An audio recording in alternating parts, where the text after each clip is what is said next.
আসসালামু আলাইকুম নাইম। ওয়ালাইকুম আসসালাম। তুমি কি একটা কথা শুনছো কি? যে একজন আর্টিস্ট যে হচ্ছে ব্রেন টিউমারে আক্রান্ত? হ্যাঁ, দেখলাম তো। কেমন? কে সেটা? আমাদের তানিয়া বৃষ্টি আপু। যাক, আল্লাহ তাকে নাটক করে। তাড়াতাড়ি শেফা দান করুন, দোয়া করি। এটাই আমিন। তো আসলে মিডিয়ার মানুষের উদ্দেশ্যে একটা কথাই বলবো যে আপনারা যেই কাজই করেন না কেন, আপনাদের পর্দা করে কাজ করা উচিত এবং আপনাদের সবসময় নিজের আখলাকটাকে ভালো করে রাখা উচিত সবসময়। তো আসলে মানুষ তো অসুস্থ হয় বেসিক্যালি নিজেদের পাপের কারণেই। সেটা আমি আপনি যেই অসুস্থ হই না কেন, এটা অসুস্থতার মাধ্যমে আল্লাহ আমাদের পাপটা ঝরিয়ে দেন, তাই তো? তো আমাদের কিন্তু উচিত যতদূর সম্ভব পাপ কম করা, তাই না?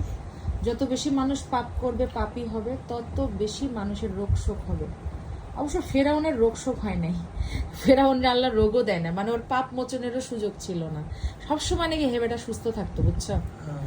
মানে আমি তো মানে ব্যাকল হয়ে যাই শুনে যে একটা মানুষ সবসময় সুস্থ থাকে কিভাবে। আমরা তো একটু পরপরই কিছু না কিছু হয়ই, একটা এই যে একটাকে মোচড় খাইলাম হাতের মধ্যে। তো যাই হোক, একদম নীরব জীবন যাপনও ভালো না, তবে বড় বড় রোগও যাতে করে আল্লাহ না দেয়। বড় বড় রোগ থেকেও আল্লাহ মানুষকে হেফাজত করুক। আর আমরা যেই কাজই করি না কেন, যেই কাজের মাধ্যমেই আমরা আর্ন করি না কেন, আমাদের উচিত নিজেদের চরিত্র বা আখলাক বা নিজেদের পর্দা, নিজেদের হেজাব বা নিজেদের দৃষ্টি, এগুলো সংযত করে রাখা উচিত, তাই না? মানে মোদ্দা কথা হচ্ছে ইসলামের ভিতরে থেকে শৃঙ্খলার সাথে এবং লিমিটেশন মেনটেন করে তারপর আমাদের কাজ করা উচিত। দুটা টাকা পয়সার জন্য এই দুনিয়াতে আমরা কিছুই কিন্তু নিয়ে যেতে পারবো না সাথে। সো দুটা টাকা পয়সার জন্য আমাদের কখনোই নিজেদের আখলাক বিসর্জন দেওয়া উচিত না, নিজেদের আব্রু বিসর্জন দেওয়া উচিত না। সো নিজেদের আখলাক কিন্তু অনেক বড় জিনিস এবং উত্তম আখলাক মেনটেন করে রাখা উচিত সবসময়। কি বলো তুমি? টাকা পয়সার জন্য, টাকা পয়সা দুনিয়াতে মূল্য আছে, কিন্তু আখিরাতে কিন্তু এর এক পয়সা মূল্য নাই, কোনো কিছুই না ওটা।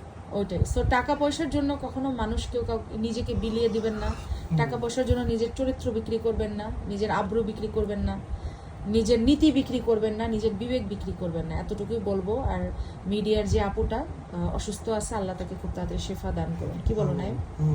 আমিন সুম্মা আমিন। আর তুমি কি বলবা? 30 মিনিট আছে, বলো। ওইটাই 30 আমিও সেকেন্ড। বললাম, ওইটাই তুমি যেগুলো বললে ওগুলাই। সবসময় নিজেকে মেনটেন জোরে করা বলো। চলা উচিত। সবসময় মেনটেন করাই চলা উচিত আর কি, এটাই তো সব কিছু। সেটাই। তা এখন চলো আমরা ঘুমায় পড়ি তাহলে।